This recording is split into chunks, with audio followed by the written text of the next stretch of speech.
We should not be giving money to countries with a space programme. No wonder that the sun never set on the British Empire, because even God couldn't trust the English in the dark.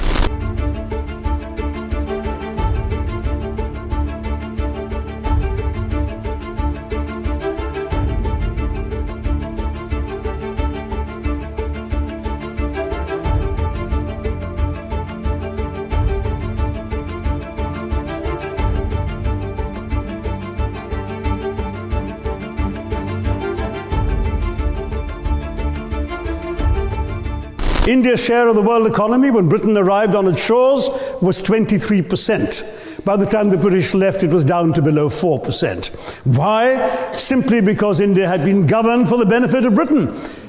Britain's rise for 200 years was financed by its depredations in India. In fact, Britain's industrial revolution was actually premised upon the deindustrialization of India. The handloom weavers, for example, famed across the world, whose products were exported around the world, Britain came right in. There were actually these weavers making fine muslin, light as woven air, it was said. And Britain came right in, smashed their thumbs, broke their looms, imposed tariffs and duties on their cloth and products, and started, of course, taking the raw materials from India and shipping back manufactured cloth, flooding the world's markets with what became the products of the dark and satanic mills of Victorian England. That meant that the weavers in India became beggars, and India went from being a world-famous exporter of finished cloth into an importer, went from having 27% of world trade to less than 2%. Meanwhile, colonialists like Robert Clive bought their rotten boroughs in England on the proceeds of their loot in India, while taking the Hindi word loot into their dictionaries as well as their habits.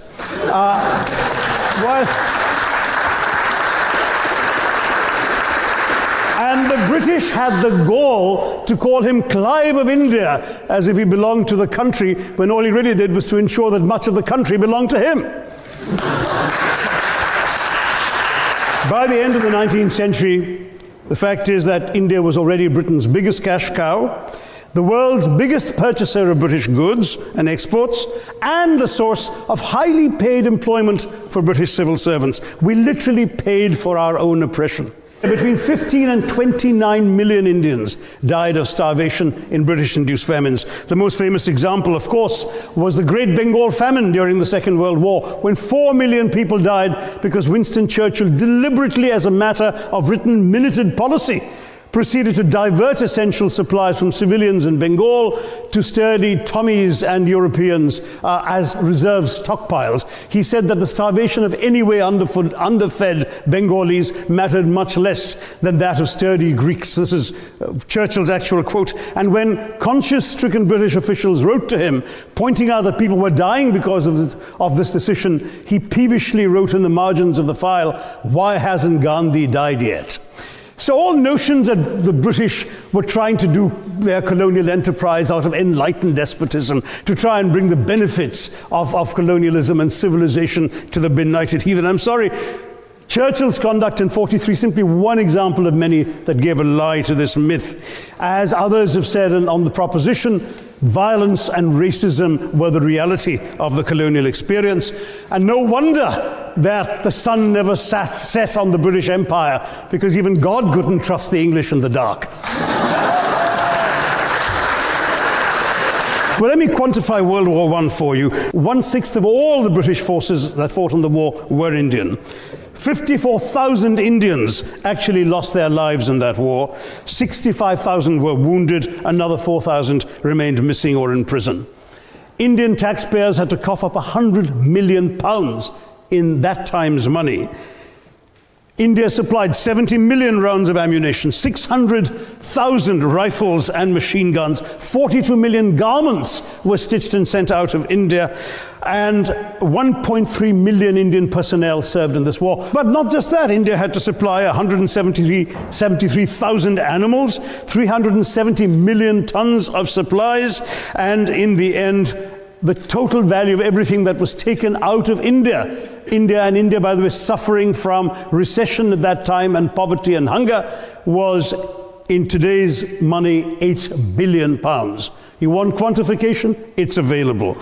Second World War, it was even worse, 2.5 million Indians in uniform. I won't belabor the point, but of Britain's total war debt of 3 billion pounds in 1945 money, 1.25 billion was owed to India and never actually paid. Railways and roads were really built to serve British interests and not those of the local people. But I might add that many countries have built railways and roads without having had to be colonized in order to do so.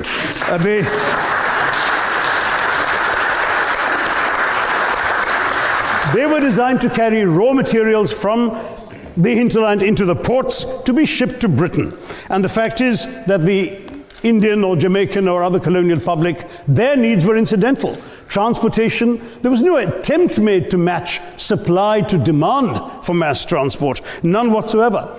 Instead, in fact, the Indian railways were built with massive incentives offered by Britain to British investors, guaranteed out of Indian taxes paid by Indians, with the result that you actually had 1 mile of Indian railway costing twice what it cost to build the same mile in Canada or Australia, because there was so much money being paid in extravagant returns. Britain made all the profits, controlled the technology, supplied all the equipment, and absolutely all these benefits came as private enterprise, British private enterprise, at public risk, Indian public risk. That was the railways as an accomplishment. There was reference to democracy and rule of law. Let me say with the greatest possible respect, it's a bit rich to oppress, enslave, kill, torture, maim people for 200 years and then celebrate the fact that they're democratic at the end of it. We were denied democracy, sir. We had to snatch it, seize it from you. With the greatest reluctance, it was conceded in India's case